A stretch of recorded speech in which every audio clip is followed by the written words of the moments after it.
Mana ku fikir Ahok ku pohon mati demi kebela agama. Siapa saja ku jungkir Bemu sampai Ahok nyan meraja lela Yang pasti lon semike Megawati ngan Jokowi yang mandum bijih PKI tapi mandum lon hadapi tak peduli ayah keribo siap lon petaruh nyawa.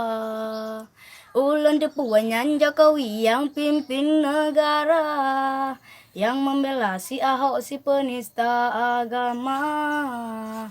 Si Ahok sungguh terlalu.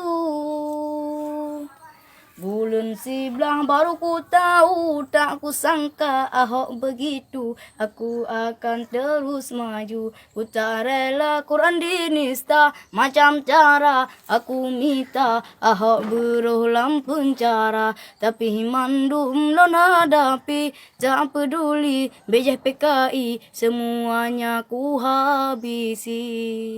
Yang kabeh ya? Kabeh kah? Oke, terima kasih.